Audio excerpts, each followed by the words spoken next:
All right, I call this meeting of the Garrett Park Town Council to order. We have Jerry Bennett. Councilmember Bennett is not going to be with us because she is out of the country. So there's that. Any additions, changes, modifications to the agenda for today?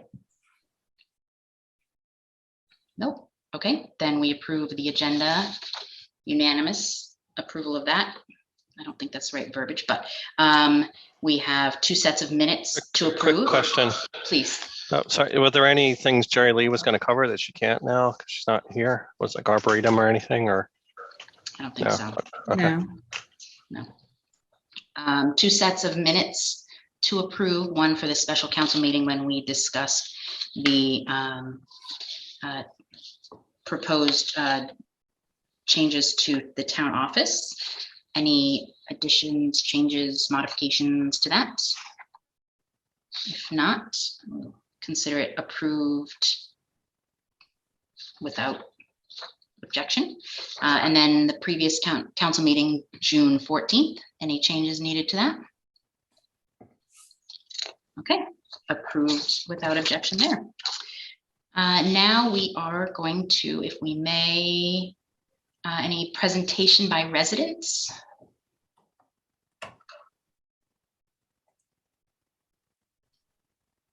Any presentations by residents? I was under the impression we were expecting some. Brendan, do you have a presentation by resident?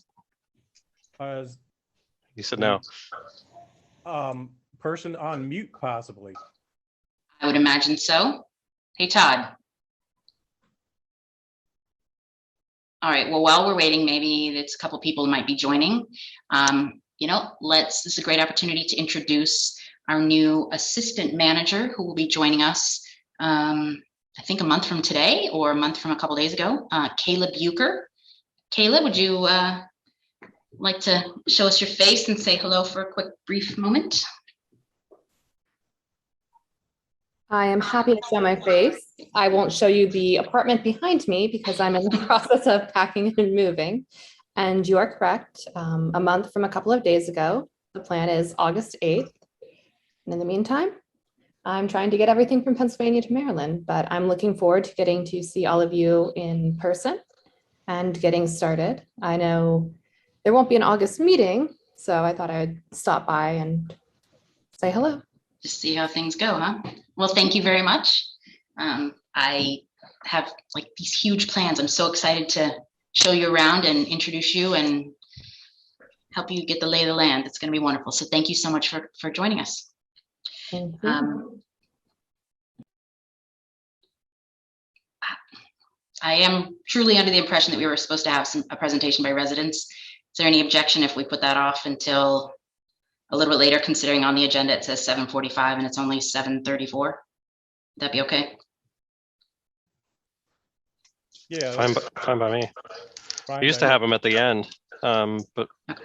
and then switched to be in the beginning, but Okay. not sure it's the end of the world to do either. Okay. Well, then let's just put that on the back burner for a little bit. Let's see. Unfinished business. Councilmember Schulp, would you like to share the status of the, when we discussed at the last meeting, there was part of the asphalt path at the nursery school, the community center, that is in need of repair. And so what's the update on that, please? So on June 21st, we had an on-site meeting with our engineer to discuss the issue and get his opinion on it, and then also to set up at the same time 2 task orders. One is basically to have a topographical survey done. The other is to do some preliminary plans. And this is to address some crumbling sidewalk, a set of stairs that may or may not need to be replaced, and also drainage along the parking lot. And the drainage along the parking lot was something that I can recall that I was pushing for years and years ago. It just has fallen off the radar. But we need to get it done, and it was the town's responsibility, and the town is responsible for upkeep of certain things, being like the sidewalks and the driveway and drainage and those sorts of things. So what we've done is we've received a estimate from Clark Azar to do the work. Again, if I have a subcontractor do a topographical survey and then have Clark Azar drops conceptual drawings of plans for what might be done. And that comes to $7,200. And so I'd like to do is to make a motion that the council approve the spending of $7,200 to Clark Azar for the purposes of that work. And Barb's got the actual estimate, but it was work order number 26 called Garrett Park Community Center Drainage Improvements. And so I'm making a motion that we approve expenditure of $7,200 for that purpose. Is there a second for that? Steve, Lisa?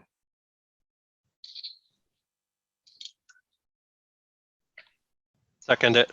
Sorry, I lost my screen little window. My question is, have we heard back from the county about the stormwater being responsible, not our dollars? Or is this something separate from that? This is separate.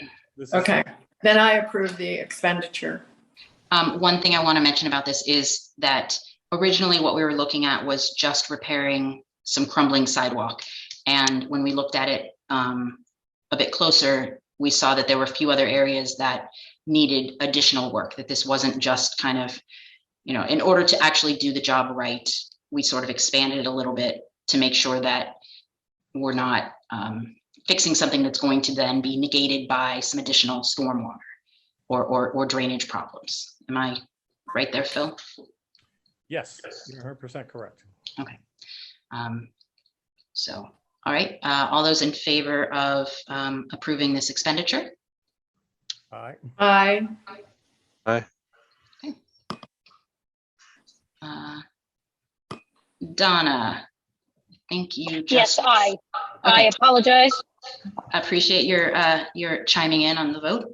Okay, so with that, the motion to approve that contract is approved. Great. All right, let's circle back around to this presentation by residents. Were there any residents who wanted to make presentation?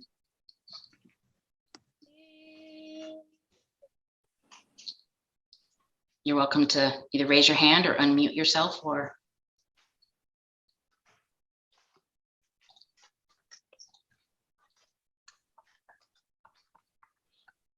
You have the Jeopardy music.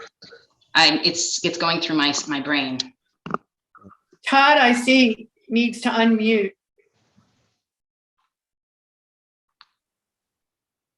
Hello, guys. How are you all? Good. Can we see your face, Good. please? You sure can. I don't have a presentation. You're just If saying hi. you guys just want to see me, I'll be happy to show you guys. I'm here. All I can right. see you all. Are you a resident? I am a resident, I think. I don't know. As of right now, I am. Leslie,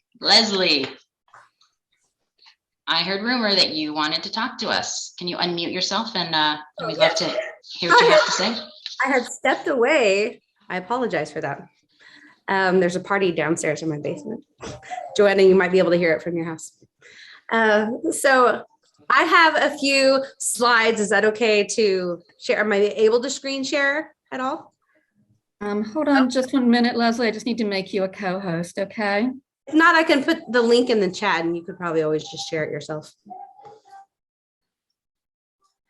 So what this is, there have been, I think for some time, I guess, an interest in revitalizing, repurposing the area, what I'm calling the Cambria property next to, it's currently the dog park, next to the pool area, and I guess next to you, Phil, for a variety of reasons. And again, people have talked about it, I think, for years, and nothing has really ever had traction, or it wasn't the right time, or we were all in a pandemic, whatever it may be.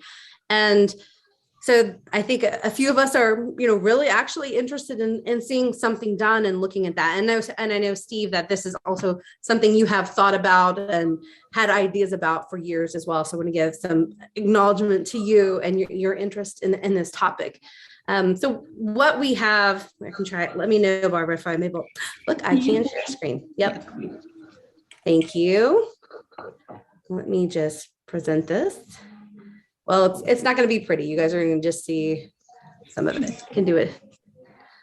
We use Google sharing, so I'm less advanced in Zoom. You're going to just see other things on my screen, and that is fine. Okay. Hopefully you guys can see this. So what this is just, again, a proposal to you guys to let us, or whatever the right mechanisms are within county government or city government, to explore and come up with a proposal for that space. The reason kind of why is that when you ask people today, kind of, what do you think about, I'll call the dog park, but the Cambria property, it's, some of the words here, these are direct quotes from, citizens. It's underutilized. That's a huge space that we just really aren't maximizing. There's a few people who may come, but, there's so much more potential there. It's run down. It's, I didn't even know that was a dog park for people who may be newer to town. And, even if it's a dog park, if anyone has looked closely, there are definitely gaps where things are, cracked and holes kind of in the area. So questions about whether it's even safe for the people if you're running or the dogs that are in there. And ultimately, it has a single purpose, which is for a limited group of citizens and their four-legged friends, but potentially even an eyesore. People like that place just isn't great. So with all of this kind of feedback in mind, it was, what could it be? And these are some of the ideas as I talked, and Todd and others have talked to people around town and said, what is something that we don't have that we could think about having? What would you like to see? And it's like the idea of something that could be used multi-purpose. That's not, just a dog park. There is, right now we're able to rent town hall or do events in town hall, but there's really not other outdoor space. We showed the movie down at the basketball courts, but it'd be great if there was someplace else to do that. Well, there's the original intent of the dog or the Cambria property itself, which is, I believe, for zone maybe for recreational use. But how could we better utilize the space so that it becomes another amenity to the greatness that is our town? There are ways that, there is a great fence around it. There's one side that has a gate to the pool area. There's a gate, obviously where the dog and dog owners come in, but there's a big gate to the street as well. So there are ideas around, you could have the town or, rent it some spaces to the pool where people will able to use it during the pool season for extra seating, for meets, other things like that. But the idea, it'd be great to have that, closed off when the pool is not open and available to others, whether it's, currently families might go to Cabin John or to Wheaton Park to rent a gazebo or, some type of covered area to have a birthday party or to have a scouts meeting. There's the multi-purpose, kind of pavement area that you could think about developing, whether that is for people playing basketball or just other sporting events, pickleball, whatever it may be, just great ways to reuse this area. And with that in mind, obviously, I have two dogs currently. A lot of other people concerned about, well, what does this mean for the dog park? We really want a dog park. And there are already ideas I've heard from folks, and I believe you guys have heard from Andy Lyons before, about ways and places we could relocate that dog park. So the intent would be to come up with this proposal of how to have a multi-purpose kind of year-round amenity for the town and its citizens, potentially a revenue source that's small revenue source in that sense for people who might rent it for events or other things, but also create a new safer place for dogs and their owners to use. And the area we're looking at currently, and Todd had printed some things out. Unfortunately, I didn't get those uploaded to share with you guys, but the space that the town owns behind the Cambria Park playground, there is a good flat area there that, has, soft ground. You could think about what are ways that we could develop that and create that where it is actually more accessible for dogs and their owners, more handicap accessible from that sense. So there are lots of ideas that we want to hear from folks, hear from all of you about, for again, ways to better utilize the space to have it where it really is another amenity for the town and its citizens, but then also have a safer, better place for the dogs as well. So with that, kind of the proposal to all of you as our council is supporting formation and requesting from you formation of a committee or group that would develop a proposal that could look at these alternative uses for the Cambria property. And that proposal would need to have some type of alternative site for the dog park, because we know that is something that is of importance to our community. The goal would be to have something this fall that, and obviously wanting to be transparent in whatever ideas were coming forward and sharing that with other in the towns. I know, Joanna, you did this when you were on the council before with Wells Park and that renovation and sharing that, and that was the great thing. So I think anything like this would need to go through a similar process where there was opportunity for the public to have input. So that is very short and sweet, just the request to explore this idea and what is potential. There are no logistics at this point for us in the sense of like what it would cost. We know that there is the big canister, cistern, whatever that is underneath that would obviously have to be dealt with, a variety of logistical things, but we can't keep talking about it. There's, changing demographics of the community, ways we want to, the pandemic, get outdoors, use our spaces better. Not everyone has great yards to use. How do we do this in a way that works for our citizens in the best possible way? So with that, Todd, is there anything you would add? I was thinking, Joanna, and you might know, is there any county matching funds right now for playground equipment? I know when we did one of our parks, we got matching funds. Or Phil, you might know that as well. If there are, we need to be, let me actually address one thing first, and I'll come back to your question. We do have a group called Parks and Open Spaces, and I believe that this should be submitted to Jack Mandel and myself. Jack's share of Parks and Open Spaces, and there's no reason why we can't work together as a group to do something here. That being said, we have to be a little careful about using funds from outside of Garrett Park, specifically because sometimes they come with strings. Those strings being that you have to advertise it on websites where everybody could be able to use it. And if it's as popular as one would hope it to be, then that could run into a lot of trouble. And so I think that, yes, there probably is something out there. We'd have to look at the caveats behind it and so on and so forth. So sure. And Phil, I also listened to the ARPA meeting, the first ARPA meeting. Maybe there's been two since then. Is there any way we could add this to the list of potential candidates for funding? It's on that list. It is? Okay. Okay. I appreciate the work you all have done to gather these opinions. And Phil, is this? I know you have other things on. The POSCO has other things on its plate right now. Do you want to talk about this after and see how to utilize this energy and interest in participating and create a subgroup or a subcommittee, or how would you like to do this? Or not quite ready to pick something yet? Let's talk later. And Okay. I'd like to talk with my compatriots on Parks and Open Spaces.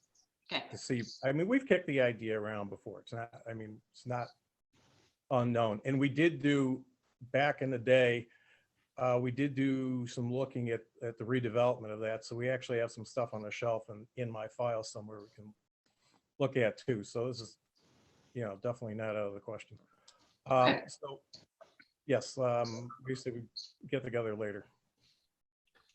All right. I can put together some ideas I've had on it in the past, maybe, and just share them with you all. Maybe I'll just put them all down on paper. So I have a little bit of experience doing some park planning, just about 8 years of it. So, so I can put that together. So. Delegate Carr, thank you for mentioning to me about the state program, Community Parks and Playgrounds, that provides funding for this. We will look into that and see what is available from that. Yes, please do, Steve. And Leslie, I share your desire to get moving on this. So I'll get with Phil and the POSCO people, and we'll see if we can get moving. Just because we don't have a council meeting in August doesn't mean that we're not going to be doing anything. So I hope that we'll be able to at least come up with a plan soon. Just real quick, wanted to second a thought, because Phil raised a good point. Something I thought about with ideas to fix up for once and for all that Cambria field, which is basically just a muddy pit most of the time, where the grass is. If it's made really nice, then it's really appealing. Then it could be the kind of thing where the town spends a lot of money and you can't even get on it, because once word gets out, kind of like Dewey Park does with its dog run over there, it's pretty popular, and a lot of other things are pretty popular over there. So, I'd hate to have us kind of spend town money for a town park, meant to use the town's taxpayer funding, and then have it be so successful that it becomes used mostly by people driving in. So it's something we do have to watch for. All right. Yep. So thank you very much, Todd. Thank you, Leslie. Thank you, guys. Thanks for your consideration. Let us know how we can help. Will do. Any other presentations by residents? All right. Okay, moving on to new business. Mayoral appointment to the archives. So this is a reappointment of Lillian Del Priori. She has been on the committee for a number of years, and she requests I'm sorry, my papers are out of order. She has agreed to continue her time. I believe it's a 5-year term, but it might be a 6-year term. And so I would like to appoint Lillian to continue on with the archives. She's been on since 2017, and her term expires this month, and I'd like for her to be reappointed. Would that be okay with you all? I agree. I think it's a very, very good idea. I agree. No objection here. Great. Barb, does it need an actual motion or anything like that? I think we can just say that it was done by consent, like you do the minutes. Okay. All right. Great. So then, welcome. Thank you for staying on, Lillian. Okay, let's see. The time is 7:53, and we're moving on to birthday acknowledgement for town youth. Okay, so this is it started off as just a silly idea, as a way to get kids engaged in the town, and it's now something that I actually am super excited about, and that is that we invite kids of all ages to come up to the town office and receive a pencil that wishes them happy birthday. And Barb, I think you might have a screenshot of the pencil that I did a little tiny mock-up of. It's just nothing super crazy. It's there, we could spend thousands of dollars getting some cool tchotchkes. We could get, little tiny porcupines to hand out or something. That seems a bit much. So I thought for 432 pencils, we could spend $134. I just wanted to get a sense. It's never too early to try to get our kids engaged and involved, and knowing that our government exists. So, is there a room for a porcupine on it? I looked at the logos that were options, and there weren't any. We could probably put a knight on there. We could put a lion, but I didn't see a porcupine, sadly. So is this okay with you guys? This is just that's a very informal thing, but I'm fine. I just think it just kind of makes me happy, excited to get the kids engaged a little bit. It'd be cute for the kids to be able to meet the town office folks and all. So yeah, exactly. it's probably some kids you wouldn't be able to get to leave, but I won't name any names from any kids on Rokeby. We could Is put this a like on tree a on monthly it basis for or an arboretum. That the logo could be a tree since it's an arboretum town. Oh, I can see. Yes. I can look into that. Yeah. I was On a wondering if this is would this be a daily or a weekly occurrence or monthly, excuse me. Yeah, I think just anytime a kid comes in, I mean, it's your birthday, come on up. I mean, I don't think it has to be a formal invitation. I mean, like just a rolling thing, just whenever anybody wants to come up and say it's their birthday. Is that too freewheeling? Should we have it be a little more formal than that? I would guess most kids are going to come with a parent, so it probably makes it a little bit more controlled. So. What is? Should we specify an age like between 5 and 15 or 18, or are we going to let 1-year-olds come? Or I mean, I don't want to stop. If Dick Pratt wants to come in and get a pencil, I'm not going to say no. okay, I like that idea. He's over 18. He is over 18. Lisa, do you think we should have an age limit on this? I mean, I think when we announce it in the newspaper, we should say it's for kids between some age and some age, so at least people know to come on their birthday to get one if they want one. Visit the town office. But could we say kids of all ages come on your birthday? We could try that and then see if it becomes a problem. Okay. It's okay with All right. me. Okay. Cool. Yay. I'm so excited for this. All right. Town Manager Matthews, looking at the Montgomery County sanitation request. What can you tell us about that? Well, not quite as fun as birthday pencils, so sorry about that. Back in March, some of you might recall, the town council granted a request from our hauler, Montgomery County Sanitation, for a temporary price surcharge because of the high prices for diesel. You all approved that back in March for a maximum of 6 months, and the maximum per month was $1,500. It was set up ultimately, as you all directed, as a kind of a tier system, and there's a copy of the contract addendum in your agenda packet. From a budgetary standpoint, the town has assumed that fuel surcharge will continue throughout all of FY 2023, and we actually took it into account for the calculation of the annual household assessment. So what I'm asking for this evening, I guess, is just the authorization to go ahead and put another contract addendum in place that would cover the possibility, at least, of a fuel surcharge through June 30th. If you looked at the contract addendum, if prices do start to fall below $3.61 a gallon for diesel, then no fuel surcharge would be paid to the hauler. But it's basically just getting the paperwork in place to support what you all have already decided through the budgetary process. Is it explicit enough that the table doesn't indicate a fuel surcharge if the price of diesel drops below $3.61? I think it's clear enough, Mayor, but if you'd like, we could certainly just put another line in the table for the second contract addendum, just making that very clear.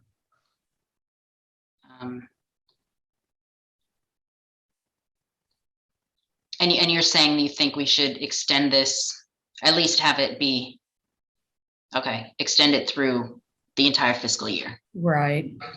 I think it just keeps me from having to bring something back every couple months. And since the mechanism's already in place to trigger no payment of the fuel surcharge, it's just more being a little bit more efficient than coming before you every couple months. Where's the, okay, so the price, I'm sorry.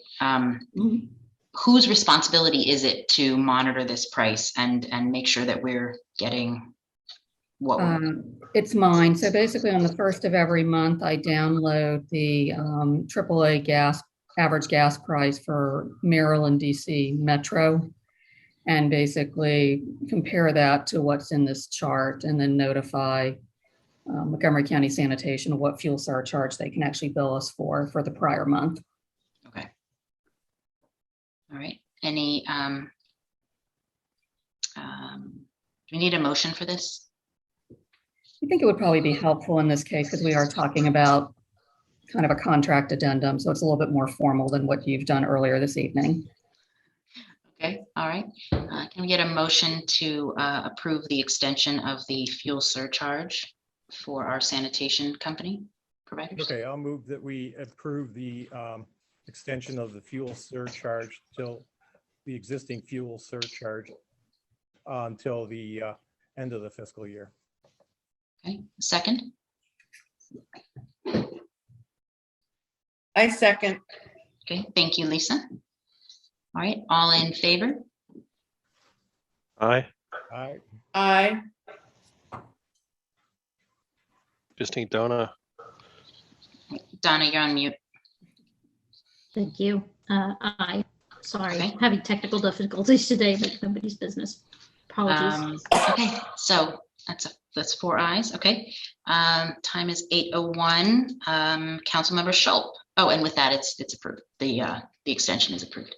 Councilmember Schultz, Yendel Park funding.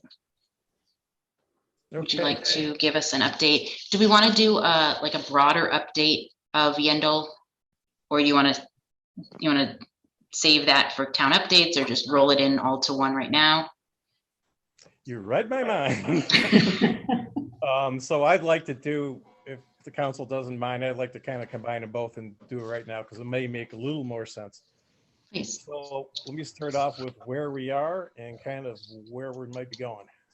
So right now, the deed to terminate the life tenancy, which basically means that we would, right now we have full ownership of the property. It's just that there would be right now there are restrictions on what we could do with the property until this life tenancy, which basically means that the owner can use the property until the end of their life. Until that is taken care of, we wouldn't be able to do much with it, for example, tear down the house. However, that is already underway. We ran into a minor snag when the Treasury Department basically said, the people who record the deed said, oh, you've got an outstanding tax bill. And we're like, well, no, we don't have one because we don't pay taxes as a town, and towns technically own the property for a while now. So our attorney drafted up a letter, which Barb is going to be sending or has sent back to those folks to say, hey, we're a town, we don't owe any money for sanitation, which is all it was about sanitation. And as a result, could you please, go ahead and record the deed, and then that will bring it fully under town control to allow us to do some next steps. And of course, the first of those next steps is going to be to remove the house. So we had a phase 1 environmental assessment report, and it just came in this afternoon, and that basically it combs through records. They do a quick visual. And the idea is to make sure that there aren't any known hazardous materials that we might have to deal with before, during, or after tearing the house down. And I haven't seen a copy of the report, so I can't say for sure. We've got the environmental survey was already in and is being reviewed. And so right now what we're working on is there's a boundary and topographical survey, which is being done, and that's being done to give us an idea as to where the exact boundaries are, and to also get an idea as to what the water flow may look like for possible future integration into plans dealing with stormwater. Then in addition to that, we've had Community Forklift, which is basically our organization that likes to salvage materials that could be reused for other people's houses, and they sell at a discount. They came over and removed some material. I believe the things that were removed were the large appliances, refrigerator, washer, dryer, hot water heater, those sorts of things. And then our town archivist, Claire, has already taken a quick look through there, and she said a lot of the stuff may not be in great shape, but she did find a few things that it's worth looking at, and a few things where there's some pictures of people that some others in the town might be interested in. So she's going to work on that. For right now, we're storing it in one of the old town offices. because apparently it was a bit moldy, which doesn't surprise me, and there could be some bugs on it, who knows. So our next steps are basically to look at getting somebody to remove the rest of the material from the house. You know, have them pull it out. There's a lot of stuff in there, a lot of stuff that needs to go. So it's basically removing that stuff from the house. So we're getting an estimate for that. And then it's going to be to tear down the house and fill in the blank hole. Can I ask a question real quick, Phil? Oh, go ahead. So I know that the town is on the hook for some of those expenses, but not all. So the demolition of the property or the building itself is a town expenditure, correct? And we've been saving up for that. But the removal of any hazardous materials, is that on the town or is that on the estate? Barb, you may know better, but I'm thinking right now, we're thinking it's going to be on the town because the former property owner, if you will, his representative, was very concerned with how much money would be expended on this thing, was willing to pay out some minimal quantity of money, for example, to empty the building of its contents, but not necessarily to tear it down or to agree to remediate something. I guess if we found something particularly egregious, maybe we could go back and revisit the issue. I mean, Barb, you might be able to correct me where I'm wrong. No, I think, Phil, I think you described it 100% correct. I think the person who holds the power of attorney for Mrs. Yendel felt like it was reasonable for her to commit some funds from the estate to actually empty out all the household goods that are in there. The materials that will likely kind of trigger some removal, which is part of the reason why we did the assessment to begin with. There's some lead paint in certain areas. There is some asbestos tiles, which given the age of the property isn't that surprising. I think that really more comes into play when we're getting a bid to actually demolish the property and how the contractor approaches that. So I think she's being generous, I think, and trying to work with the town in terms of actually clearing out the property. But I think anything beyond that, as Phil indicated, would be on the town financially. I just wanted to get that out there so that we know, it's not all on us, but it's also not all on them. Correct. Yeah. Okay. Sorry. Continue. No, I'm sorry. So is it basically there was nothing in the gift to state that they were going to do anything more than just say, hey, here's the deed, have a nice life. And of course, there's certain caveats about making a park out of it, not building stuff and so on and so forth. But there was nothing about removing anything that was there. So we're probably doing pretty good by getting them to at least clear the contents. So anyway, so that kind of brings me to my next thing, and that is we looked at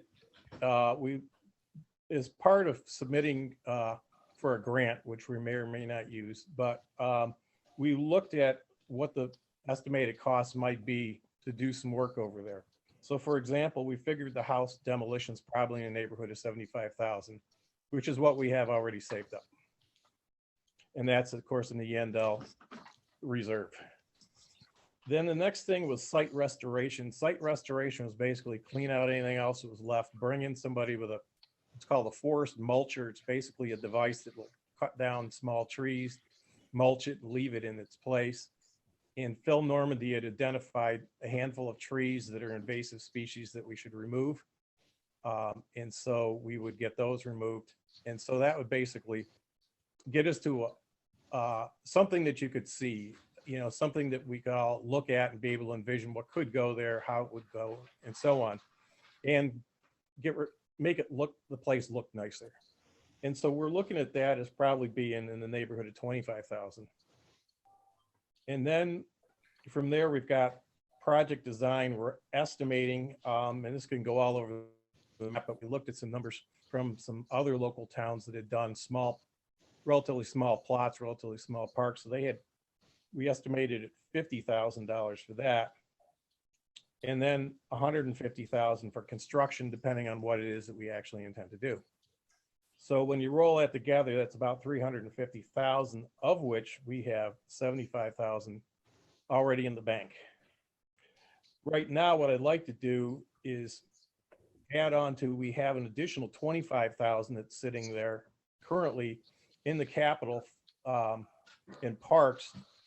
And I'd like to add on another, say, 25,000 to that, to give us a chance to be able to do the site restoration and conceivably begin work on some preliminary plans with somebody after we've got the site restored.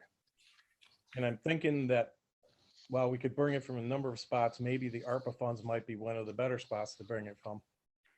But I'm also cognizant that there's other people who wish to use those funds, and we may have certain things we may have to do also. So I do want to look at the funding portion of that, but Steve, I know you've done a lot of park planning, and I wanted to get your sense if that project design estimate, that sort of guesstimate of $50,000, is that, do you have experience with what those things cost, or just in the actual doing of the work? It varies a lot depending on what you're doing, but something really minimal, then that's probably in the right ballpark. Like a $50,000 design and 150 to do the construction, build pathways, and so on and so forth. But I'm wondering if what's really envisioned there. Is it an opportunity potentially being missed? Maybe we should be looked at as a little bit more than that, because then if it does become something a little bit more than that, it could end up costing more than that. Maybe it's 100 plus 400 construction. It could be a higher range, but I think we'd have to kind of see what ideas are out there, what appetite there is around town for doing something that maybe it's a little bit more than like Kensington has a park. It's just really a path that comes in. There's a couple benches and a fountain, and it will inspire exactly zero design people. But at 50, that could cost you 50K and 150 to construct. But I personally feel like there's potential to do something a little bit more than that. But to that effect, I think we had a copy of it, Phil, before, but could we get around council, could we get a copy of that, Mrs. Yandel's wishes again? Yes. I think Ken Ingham talked about them in a meeting before, so we definitely have to stick with what her wishes and goals were. But yeah, I think it might be something maybe that's a little bit more useful, a little bit more inspiring than what Kensington has in a similar park over there. It's the one that's by Johnson's. Hey, Barb, do you want me to pull that up real quick? Sure. I mean, it actually is fairly simple what she said. It is basically, the exact language that's in the deed of conservation easement is that the property is to be used as a public park and or a wildlife sanctuary. And that's pretty much as detailed as it gets in the gift deeds and in the easements. There's some caveats, like you can't build anything other than where the house. Correct. And right. the driveway. So we can't put a pavilion there, I'm just using it as an example, but we can't do something like that. So we're left with, stuff that, flowers, reflections. So that was the line that we're thinking. We haven't done anything yet.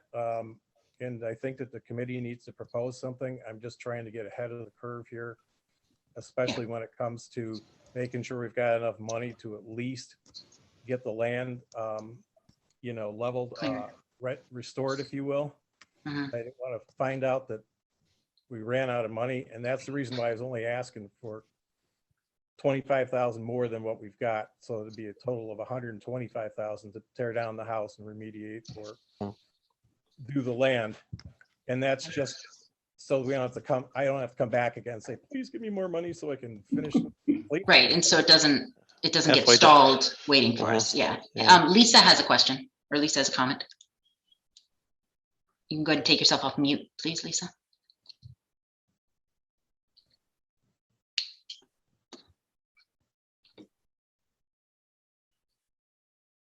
Lisa, I think you're muted.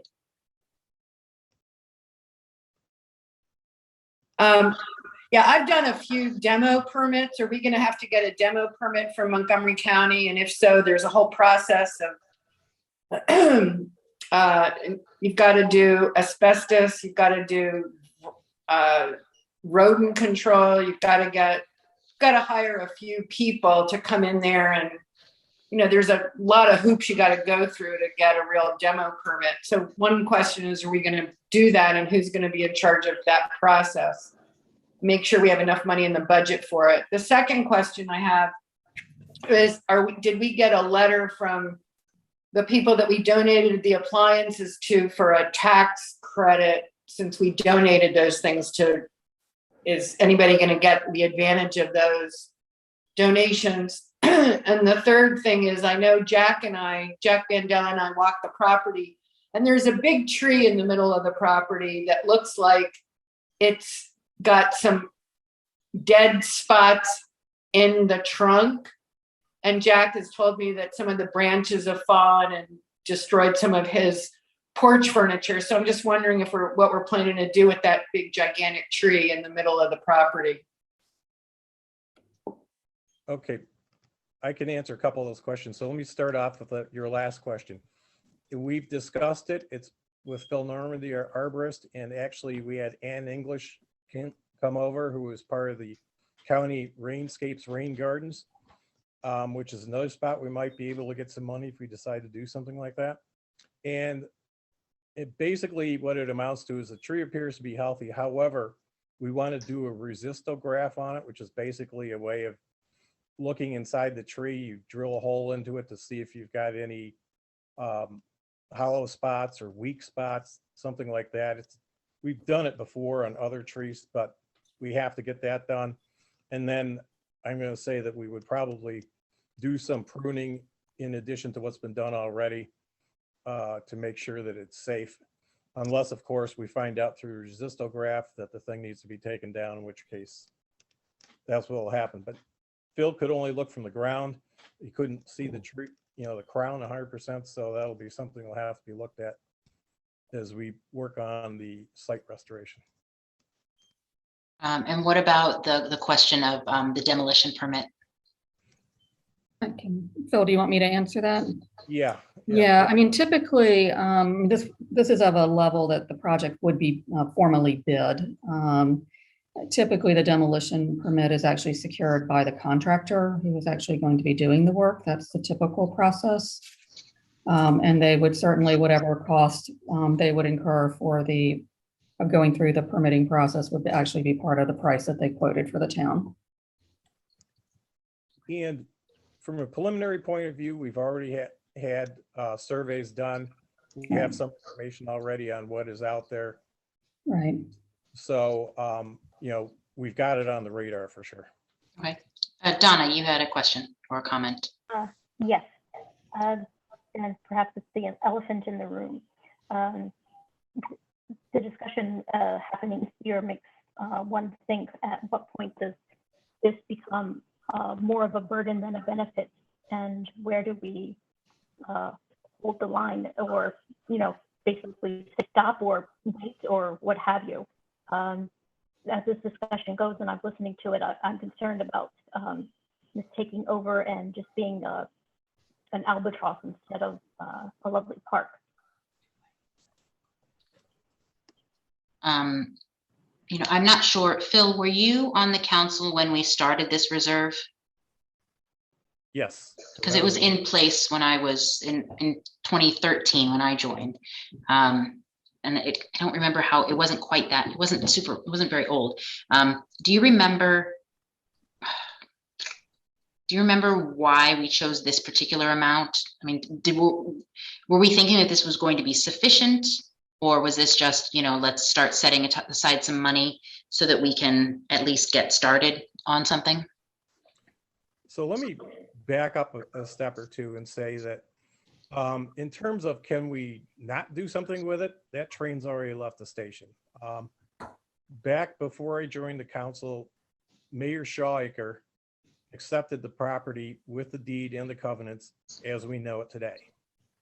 And it was turned over to the town, and the only thing we had left was to clear this life estate to be able to do anything with it.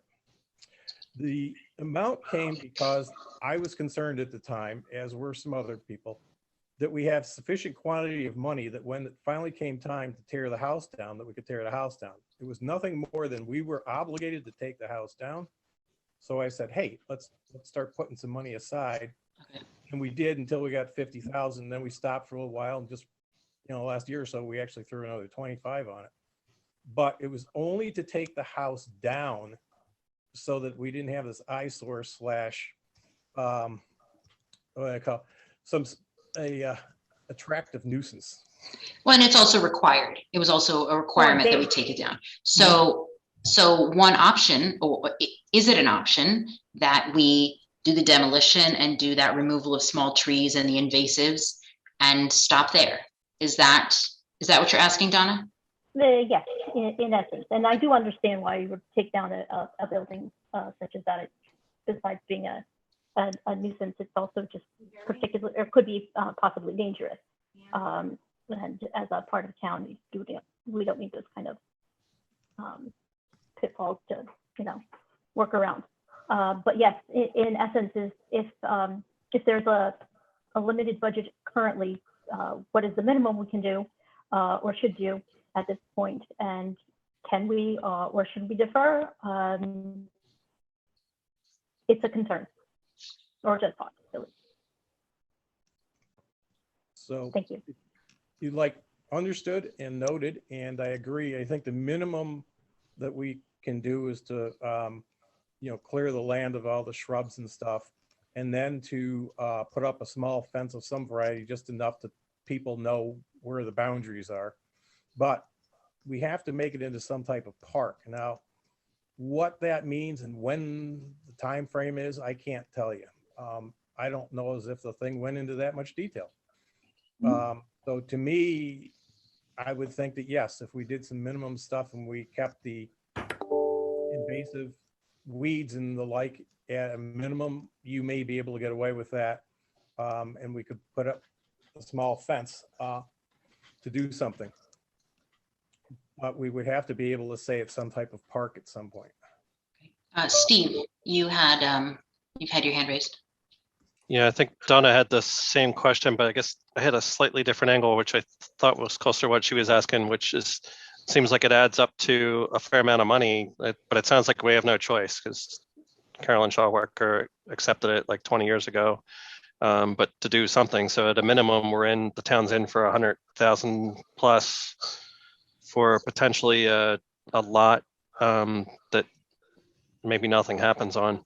But then to have a lot where maybe it's a useful amenity to the town, and to meet the spirit of what Mrs. Yandel asked for, then it could be hundreds of thousands of dollars to design and construct something hopefully more meaningful again than what's in Kensington. So yeah, I had a similar question on that, but it sounds like we just don't have any, from what you were explaining, Phil, we don't have any out for it. So it's a matter of, how far does it go? I also had a question about the fence, but I think you started talking about that. Is that pictured as being like a 3-sided fence, like all the boundaries to the other properties, but not to the road? Or would that be like a yard with a gate around all 4? Initially, what I was thinking was it would be just 3-sided, enough to keep people from wandering into somebody's backyard. Mm-hmm. It makes type of delineation. That being said, if for some reason we decided we wanted to turn this into some type of nice flower bush garden, whatever, we might have to consider a 4-sided fence to keep the deer out. Oh, true, yeah. Lovely things, but initially, Even that doesn't keep them out, honestly. What? Yeah, it has to be 4 sides of a fence doesn't keep them out. Yeah, it has to be 8 Speaking feet. from experience. Mine done pretty well at keeping them out of my backyard, knock on wood. Bunnies, different story. Well, so it sounds like we don't want to rush into a design. That the question, at least as it currently, what's on the agenda, is about funding this, and whether we want to move some money around so that we could at least handle the demolition and the removal of the small trees. And I think that's the bare minimum of what we can do, because I think that's what's required in the agreement with Mrs. Yendel. And the work on the big tree to decide if it's, to do the imaging that Phil talked about. We should include that in the budget. Yeah, and if I may, just as you all talk about numbers, keep in mind that we also need to pay for the studies that are currently underway. So they're in the range of $14,000 to $15,000, Okay. which So- presumably come out of the same funding source. So right now we have 75, and it sounds like we need to get it up to about 150. Have 75 plus we've got another 25 in parks and open spaces under capital. Yeah, 25 and change. So that's Okay. 100. But yes, we could get a little bit higher.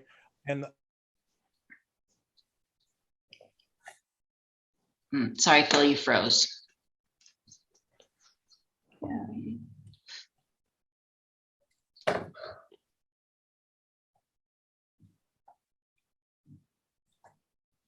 Phil, you're frozen. Holler too. So forth, and leave it in a safe position. Sorry, we missed most of that. Actually, you had frozen on my computer, but oh, I'm frozen. Oh, darn. So, oh, sorry, my wife reminded me. I'm not used to this one. So I'm right now. We've got 25,000 in parks and open spaces. So that brings us to 100 that we can use right off the bat. I was thinking of having at least another 25 and contingency to 125, and all this to make sure that we can basically go through and clear out the land, burn down any trees that are necessary and do some pruning. But I'm fine with going up a little bit higher to 150. I was not planning on doing anything in terms of design work until we get with the town, the POSCO that is, gets with the town, discusses this whole thing, and then we go forward from there. I'm just looking at trying to make sure that we've fulfilled our obligations to remove and clean up the land. That's all. Does that, Steve, Donna, Lisa, does that, how do you feel about moving money around? We can, Barb, we can make some recommendations on how to do that. Moving money around just so that we can get through the fulfillment of our obligation, which is the clearing the land, checking the tree, that sort of thing. Go ahead, Donna. I would like to see perhaps a calculated rundown of these costs that we need to do at a bare minimum for the time being. Just the review and to see where that 150 needs to go in that case. Would that be possible? Well, we haven't gone out to bid or anything for the demolition or the removal of the invasives. But we have a general estimate based on previous work. Barb, go ahead. Yeah, the $75,000 was an estimate that I had come up with and run by Jason Azar as something just because I needed to do it for program open space purposes. I would say the studies that you have going on now are, they're contracted, so they're roughly $15,000. The $25,000 figure for improving the site came from Phil Normandy. So I would say, based on what we know now, we're probably sitting at least 115,000. We'll know a lot more, obviously, once we actually are able to take the house down. Right. One option, I think, in terms of you have the 75,000, as Phil's mentioned, there's roughly 26,000 sitting in account 29.1 parks and open spaces. You could choose just to take money from the capital contingency line item, which is 33.0. And there's just a little over 64,000 sitting there. I'm not saying you need to move the entire 64, but that's a possibility of just taking some funding. So you're saying the 25 from parks and open spaces, and then another 25 to 50 from contingency. Yeah, I would probably, if we're going to be spending money on the actual studies, probably at this point you're really talking about probably moving the funds from reserves to actually putting them into some kind of capital line item, because you can't really book bills to a reserve account. But basically, with those numbers we just threw around, which obviously are estimates, you could just choose at this point to move 15,000 from the capital contingency account and move it up to the line item Phil's been talking about, which is the 29.1. Did we put in money for this 3-sided at least fence too? I mean, that could easily be 15 itself. You certainly could do that. I think we're kind of at a point where it depends how much you want to speculate. We will be, I would guess the life tenancy should be terminated in the next 30 days. From a sequencing standpoint, the next step would be to put the bid out the demolition of the structure itself, and then any kind of cleanup at the site would occur after that. So we've got enough sitting in 29.1 now to pay for the studies. You could wait until the mid-year budget adjustment, discussion in November, and at that point we may have actually better numbers for what it's actually going to cost to take the house down. And just for reference, the studies are for what again? I'm sorry, Donna. The studies that have been done, they're for hazardous materials and there was a trees. phase one environmental site assessment, a hazardous building materials assessment, which was of the house itself, and then the boundary and the topo surveys. So those were the 4 studies that we've contracted for.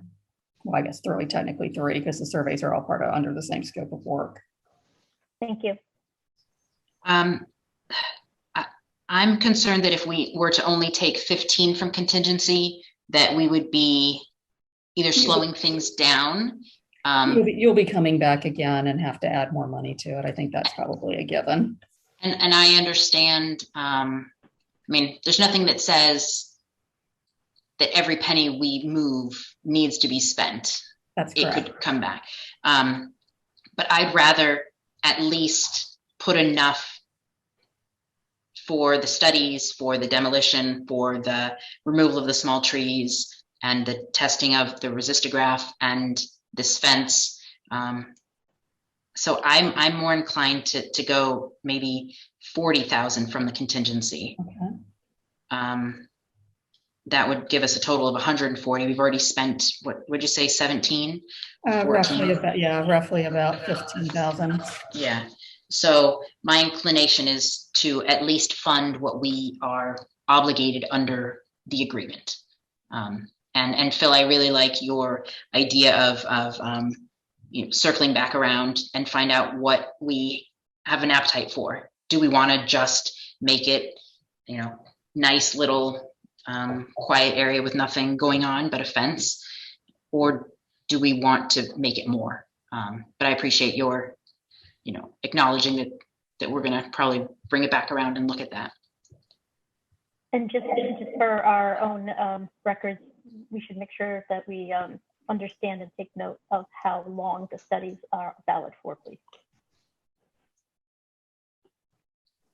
I don't think that's going to be an issue with these particular studies, because the phase 1 environmental site assessment is basically a review of the use of the property and an examination of state records to see if there was any type of tanks or anything on the property. That's been done, and there's no indication of a problem in that regard. I think whatever hazardous building materials are in the structure itself, that's already been sampled, and then the rest is just a survey. So I don't think there'll be anything that'll be surprising coming beyond what we already know. I think the bit of the question mark is knowing that there's some asbestos tiles and some lead paint in the building. How does that affect the actual cost of demolition? I think is kind of an unknown, which could drive that cost up, because there'll be some containment measures that'll be needed. Mm-hmm. I think, Phil, you mentioned this, but I'm not sure I absorbed that correct. Did the plan involve getting a like a site survey with topo and like tree locations and all that business? It does. Okay, so that's in that expected fees. Okay, good. That'll be helpful to have. Yes, definitely. Yeah. And I just want to make sure that we've got enough to do the minimum to get the thing out of the way, cleaned up, and so forth. And being that things may move somewhat quickly, to be able to do it without having to worry about coming back and asking for more money. Agreed. Yeah, sounds good to get it cleared and then be able to look at what's around there and then see what see what folks think Yeah. locally makes and sense. across town. Yeah. Mhm. So Barb, since we have the reserve, we don't have to move anything there. So that money is good to go. We don't have to move from parts and open spaces over to Yendel, right? We can just pay straight from. Yeah, it'll actually kind of work the opposite direction. So Oh, okay. the reserve would actually be liquidated and the funds put into 29.1. Okay. So is And that something that we need to do formally? Is authorize that movement? yeah, I think I think that would be appropriate. We'll probably formalize it. We can either do one of two things. We can either go ahead and just do a budget amendment at your next meeting, or you can wait to the mid-year budget adjustment just to formalize the action you're taking tonight. But that would not be until November-ish, right?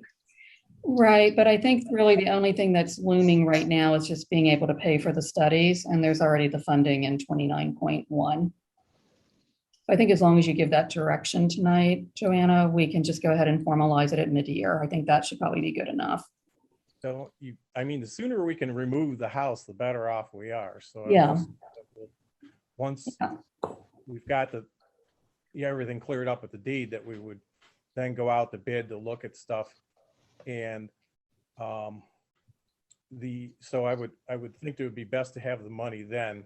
The other thing that we have to consider is that the mayor can move half the money out of contingency into any line item, which is fine upon 3 days notice.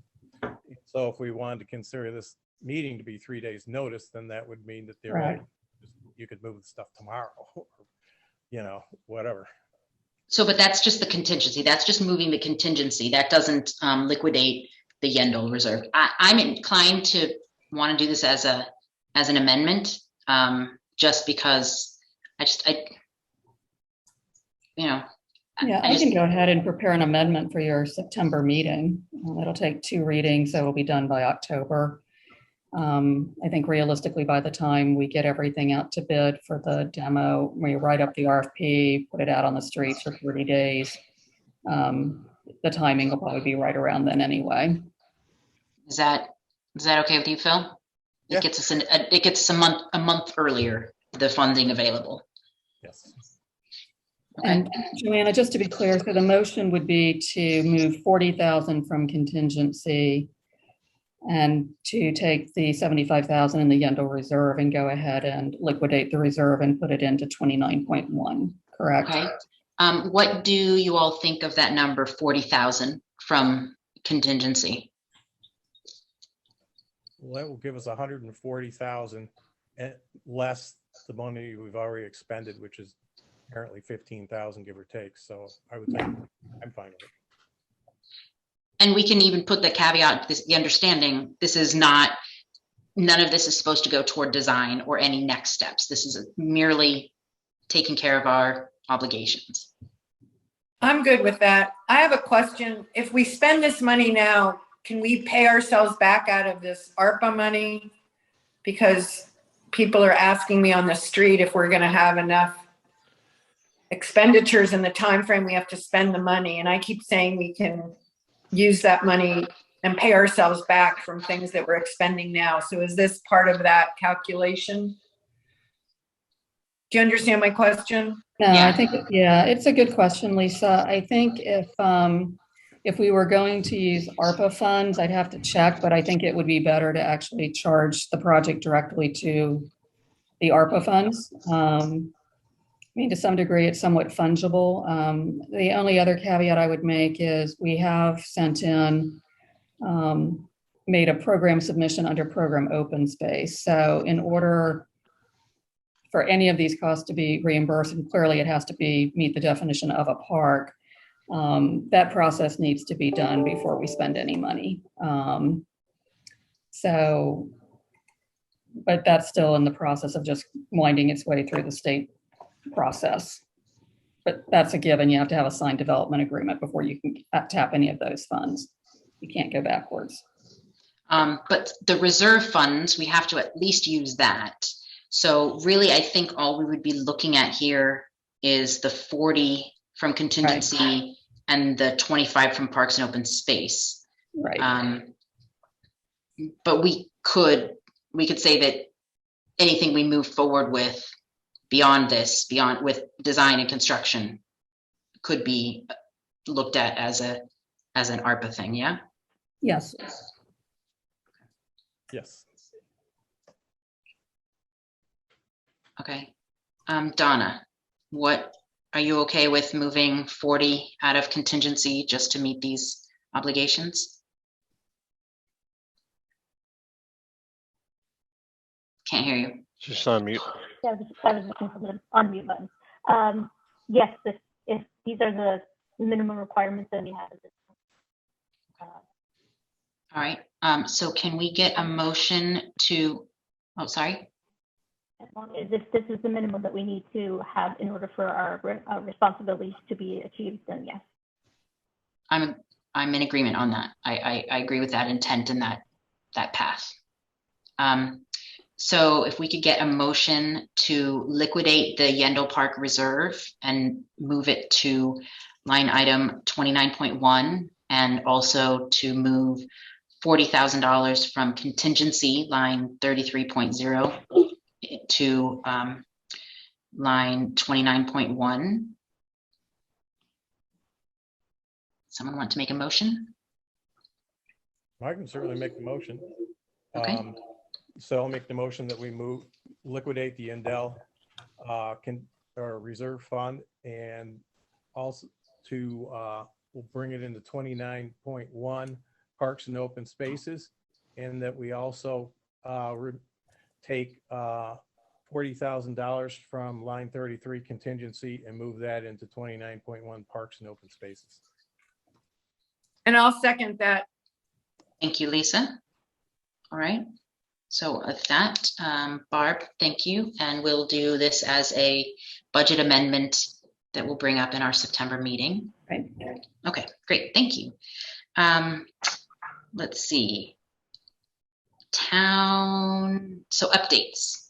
Let's see, Phil, you did yours, so I'm going to cross you off there.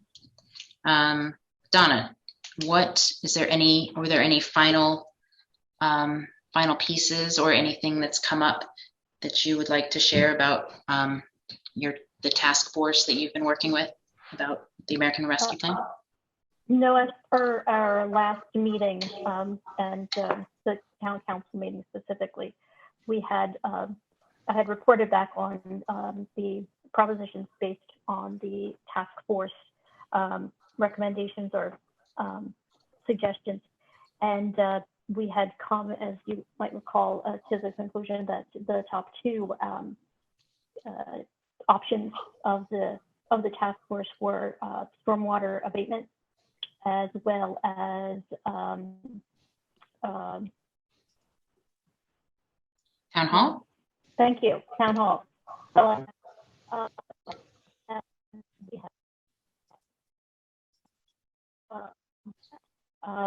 based on next steps in regard to both, specifically with the stormwater abatements, we still need a response from Montgomery County as to responsibilities and next steps.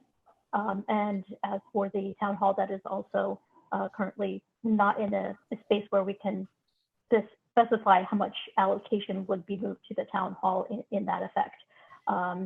Also, the council was informed that funds for ARPA are, as Barbara had mentioned earlier in this meeting, quite not necessarily fluid is the best word, but they are not rigid to the requirements that we were once held to at the beginning.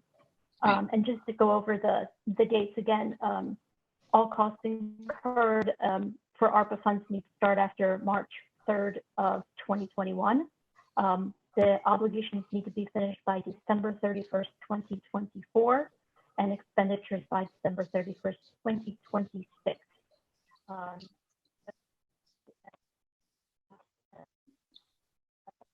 I can't hear you. Sorry. Can you hear me now? Yeah. I'm just saying, as for those concerned with ARPA funds not being expended by that time frame, our conversations in today's council meeting is indication that I don't think we are going to have an issue with that. But in addition, we'll just have to wait for the answer from Montgomery County and for next steps in regard to the town hall. Should those activities not be what require or necessitate ARPA funds, there are other smaller projects that were also proposed to follow up on, including things like dog park and other options in parks around town. But the council had also agreed last month that larger projects would be better than smaller ones. More desirable from a reporting perspective. Reporting perspective is pretty easy, just from a spending perspective, honestly, as well. Yes. We are, let's see, I know Barb and I don't know if Phil, you're going to be on vacation for that county meeting, no? Is the 25th? He's frozen, but it's a great photo of him. I think, We're going to get a screen grab. Yeah, I think Phil had indicated that he would actually call in. It was the one piece of town business he was going to do on his vacation, kindly. I tried to get the screen grab. It didn't work. Sorry, Steve. I got it. Oh, good. I was on mute. What did I miss? Or I'm sorry, my machine. He's going to come and punch me, though. I was saying that the follow-up meeting with the county to look at ownership or to discuss ownership, it's coming up on the 25th, and that is the one piece of town business that you will be willing to address on your vacation. So thank you for that. Yes, thank you.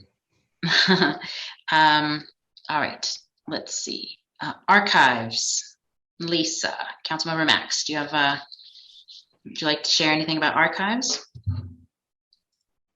I met with the archivist and looked at the documents that are being stored on the lower level of the Penn Place. And it looks to me like it's pretty jam-packed, and moving it upstairs doesn't seem like a good idea. The archivist also agrees. I'm a little concerned about the documents that are in boxes in the large part of the expanded office space upstairs. Mm-hmm. Somebody needs to figure out what we need to keep, what we're not going to keep, where it's going to go. I think it's current records, but it doesn't look to me like it needs somebody's attention. Then I talked to Steve about potentially moving the archives at some point as to part of the renovation of the town hall, but I don't think we're ready to make that decision yet. So that's all that I've done with the archives. She sent around an email. She sent an email to you. I think she also included me that sort of described a couple of the items that she was working on, or things that she'd completed. And there was at least one of those things that I definitely wanted to share. Good. Do you have that email handy? No. Okay. No. And I'm in Portland, Maine right now, so I need to get back into town and figure out where we are with what she sent out. Okay, then I'm going to look up really quick. I'm going to find, let's see. While you're looking, I had a question for Lisa, if I may. Yeah. What percentage would you estimate is of what is in the archives is like government records versus like historical societies type stuff? I've always got the impression it's like mostly historical, but I'm not sure if that's at all correct. I think that's something you could ask the archivist to quantify. I didn't ask her that specific question about what she's got, but she's very meticulous about what she has, and it's all well labeled, and I think she knows what's in every one of those boxes. I think she does too. So I just called up the an email from Claire, and she shares that they recently bought an overhead scanner, and so she's digitizing some of the oversized and bulky items that just a normal scanner won't allow her to digitize. And the first thing she's doing is scanning the really old, early town council meeting minutes. So that's kind of cool.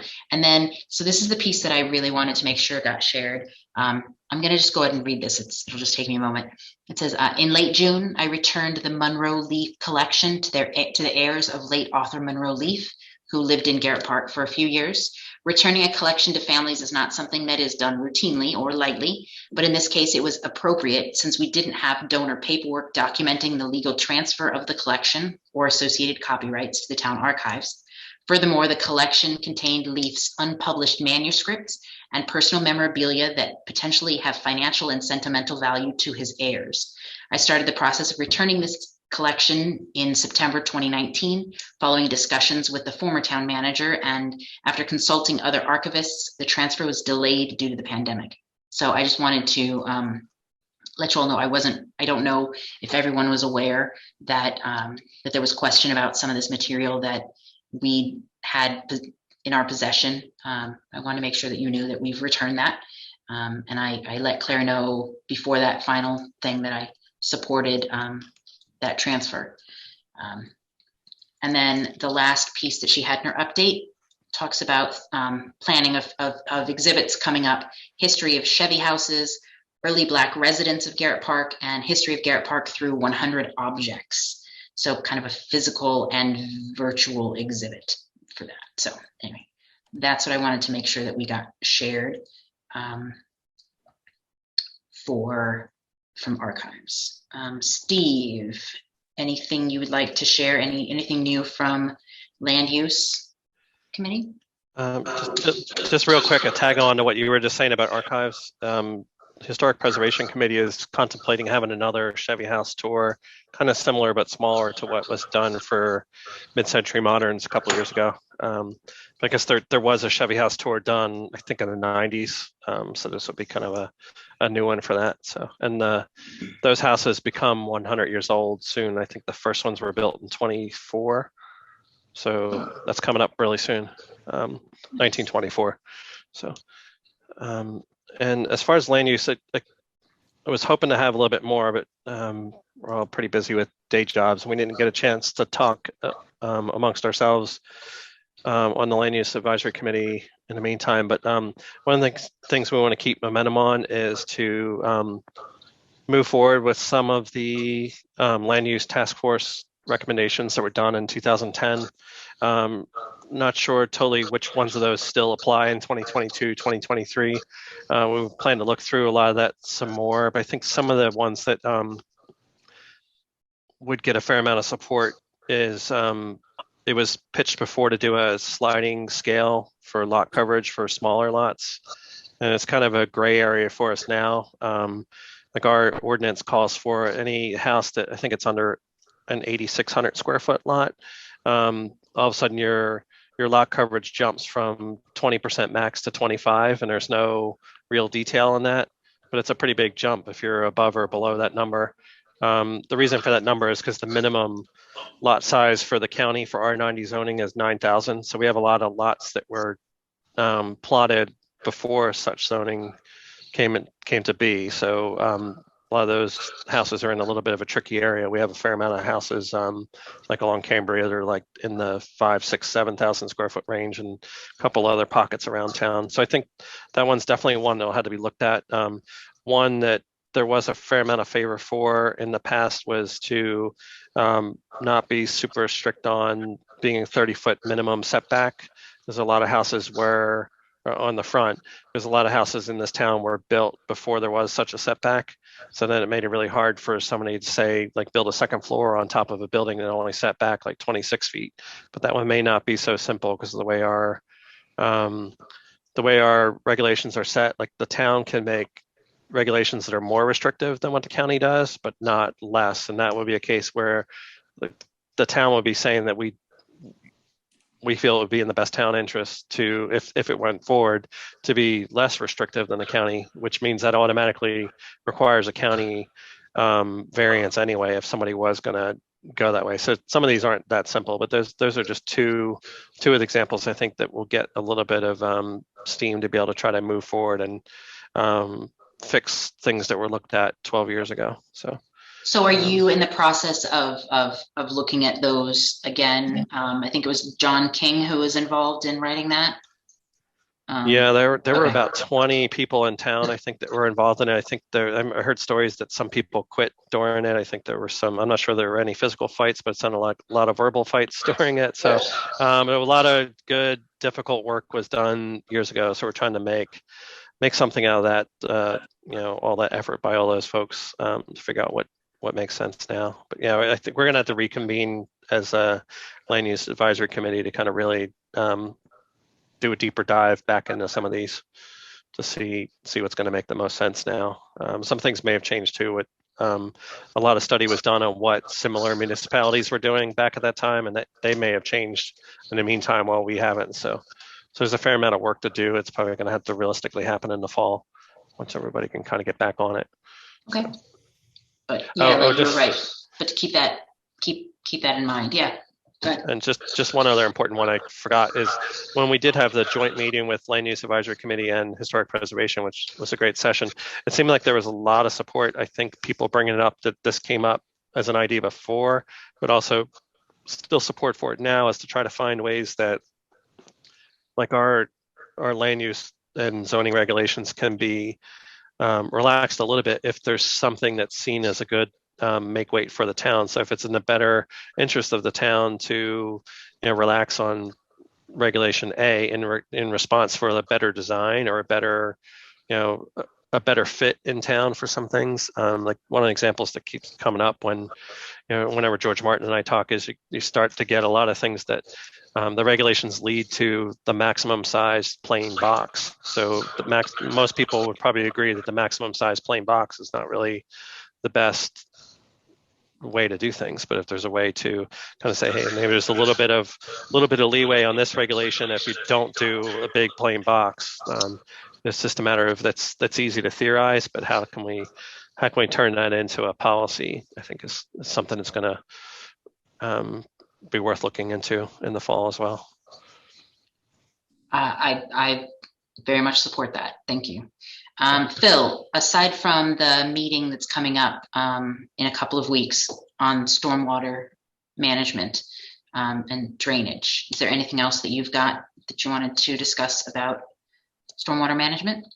For right now, no, that was it. But I did have a question and a comment for Stephen. And the first thing was, my comment is, I believe we might have to change the ordinance in order to accommodate what you had suggested, which I don't have a problem with. It's just that we may have to, because the way you grant a variance, I believe is you have to prove some type of hardship. So we would have to change the language there. So I think we should think about drawing up something that will allow you to do what you want to do, which I'm fine with. It's just that technically we're going to have to probably do something there. So yeah, totally. Yeah, it's got to have some sort of a rigor around it, and it's probably it's again, it's like one of those things that's easy to theorize, and say, oh, I know it when I see it, but I can't really do it that way. So well, we just have to make sure that we include. I mean, subjectively, we can for sure. You can look that over later, but I mean, at the very least, we have to be able to include that criteria. Inside what's currently written, so that we're not stuck with basically saying, well, you have to have a hardship for that, when it may be benefit to the town, as you said, to do something else. Yeah, I mean, it's going to be tricky. It's almost like the town proposing a variance versus the resident asking for it. And I'd still like to have it looked again, even if it's all for naught, but just to verify that the variance language we have in there is A, standard, and B, makes sense, because its opinions have varied so much on what that means to be a hardship. I mean, most residents that feel like they want to do something with their property feel like, hey, it's annoying to me that I can't just do what I want to do, so that's a hardship. But it doesn't really work that way. You get the opposite end of the spectrum. Some people feel like you need like a 20-page report and you have to prove that there's no other way to exist without this variance. It's a pretty wide range of free for all to almost impossible. So I'm not sure that all the other municipalities are doing it the same way. Maybe they are, but let's find out. One other quick thing, sorry, Joanna. Do you have any idea, we had talked once a while ago about putting out the bid, something for consultants to look over town hall, to begin doing something with that? Are we anywhere there, and do we need a budget for that, or how's all that? But we had it pretty close. I was working on with Debbie Sandlin before, and it's pretty close, but I think Barb hasn't had a chance to really dig back into it because she's had so much other stuff going on. But it's I think we were trying to tease out and make sure that that renovation of town hall and renovation of town office weren't kind of, that we weren't making a decision about one based on the other. Like, I think we actually might be closer to looking at that than we were a little while ago. So I will, Barb, can we put that on our list of stuff to talk about tomorrow morning when I call you? You bet. Okay. So I definitely would, I'm liking this moving forward stuff. This is great. I love it. Let's see. With Phil's question, we did have money in the budget for that. There was a planning budget and a construction budget, I believe, 2 different lines for town hall. This would come out of the former. So. Okay, great. I just wanted to make sure, given that, we're starting to look at some big dollar projects here, that we've got our ducks in a row and we consider what we want to do. That's all. Thanks. Yeah, sounds good. Let's see. It's 9:01. Oh boy, Barb, you got negative 20 seconds. No, just kidding. I will keep it brief, I promise. Included in your agenda packet is the preliminary financial report for the month of June, which is obviously the end of fiscal year 2022. As you may have noted, just in looking through everything, there are some of the kind of roll-up categories that kind of end in the zeros that are over. A number of other ones are under. So that'll be something we'll continue to look at and keep you in the loop on as we get final invoices in. Normally, it takes another roughly 60 days to kind of finalize the numbers for FY 2022. You may have noticed that our revenues exceed the budgeted amount by roughly $125,000. In the memo, tried to kind of highlight some of those reasons for you. One is income tax receipts. While they are lagging last year's, we were conservative in budgeting last year. So that ended up coming in about just under $49,000 over what was budgeted for FY 2022. Also, very unexpectedly for everyone, but a nice surprise, was that the county council earlier this year had approved a $5 million supplemental appropriation for municipal tax duplication payments, and our share of that $5 million was just under $44,000. And lastly, we continue to get reimbursed for some of our COVID-related expenses. This additional revenue shows up in account 5.4. I see, Lisa, you have your hand up. I can stop in case you have a question. I don't want to. No, you continue, Barb, when you're done. Our operating expenses at this juncture look like they're going to come in about $204,000 under budget. A couple major reasons for that. One, we've had some position vacancies, as you know, during the course of the year, particularly with Andrea Fox leaving in December. So there's been a fairly significant savings in benefits, both for her vacancy as well as Butch's. And also, we did not expend any of the contingency funds, at least to date, so that accounts for about another $59,000. We also did not, came in way under on the use of contract office assistants. Joanne Schmader, as many of you may recall, left right around the same time Andrea did. And Andrea had also included some funds for use of just, contractual assistance to help her get things done that I have not relied upon. Included in the report is also just a list of the building permits that we've issued since your last meeting. I'm sure you all have noticed that there's been a lot of tree work happening around town. So far in June, Empire has removed a total of 12 trees that were dead, diseased, or in decline. We've had a number of discussions about the timing of the removal of the very large trees along Oxford. Previously, I told you that would take place during the week of June 18th. Did have some conversation with the nursery school and some of the camps that they were running, and then circled back around with Garrett Park Elementary School. And we've kind of settled on the week of August 1st to have those trees removed to try to not create any complications with the camps. We also have had Empire do some deadwood removal, some tree elevation, and some pruning work. So that will be work that we'll be continuing on. Phil Normandy is in the process of putting together his next list of work to be done that we'll get pricing for. Barb, it looks like we have a couple of questions. Okay. Lisa? Yeah, I have two quick questions. One is, what are we doing about cameras on the train station? Because it seems like there's been more activity there. That's a problem, A. And B, what are we doing in terms of moving forward with the renovation of the office space and making a decision about how much we're going to take and how much we're going to lease out? So those are two questions. Sure. I think I'll take the last one first, Lisa, if I may. I think in terms of the town office, that's really a matter for this group to decide in terms of what you believe your next steps are. I think, as Joanna sort of alluded to a few minutes ago, I think it's probably important for you to reach consensus on what exactly is meant by the town hall renovation and what would be the elements of that, because that has become somewhat interlinked with the town office in some cases. So that's not really a question I can answer. It's really a question for this group. In terms of the cameras that are in place, you are correct, Lisa. We obviously, you may not have seen the email since you're away.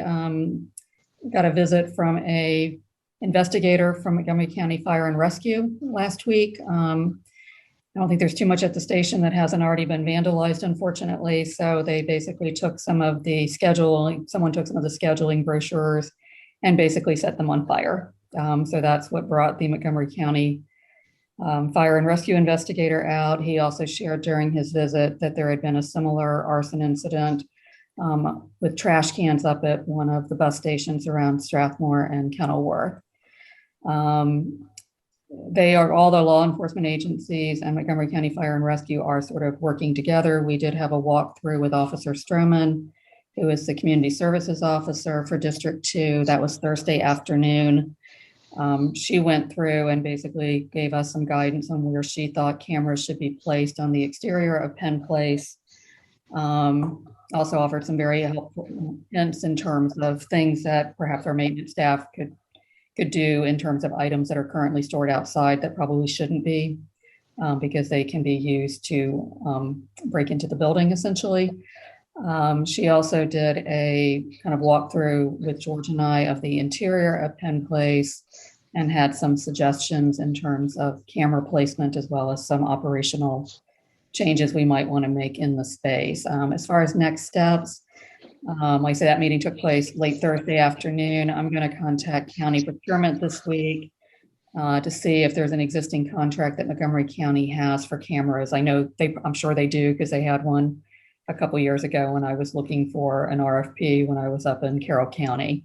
So I'm going to see what kind of contracts already exist with Montgomery County. Typically, most governmental procurement contracts are written so another jurisdiction can essentially piggyback onto them and see if that's a viable option for us. So that's sort of the next step, and we'll have some more information for you within the next 30 days on that. Okay, well, I'm around to try to move the renovation decision on Penn Place. I think we've got to get some people together in a room to make a decision. Right. And I think the sooner the better. So I don't disagree with that. Say that to the mayor to set up a time for us to do that. Okay. Sorry, Barb, didn't Thank you. That's okay. The only thing I was just going to also mention is, since Geralie's not here, and I know it's something that she would probably be talking about, I think as she mentioned at your last meeting, Phil Normandy did a walkthrough with a couple of companies back in the middle of June to kind of go over the scope of work for our invasive vine removal pilot project. We subsequently did get proposals from all three of those firms. Phil and I have gone through those and have requested additional information from the company that we think would be best suited for the work, and I should have his revised proposal by the end of this week.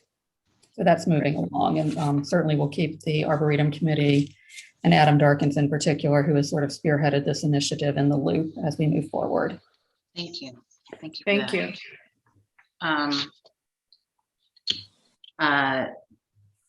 Let's try to find a time that we can talk about town hall, or Penn Place renovation. I think we could probably tackle both of those at the same time in a work session.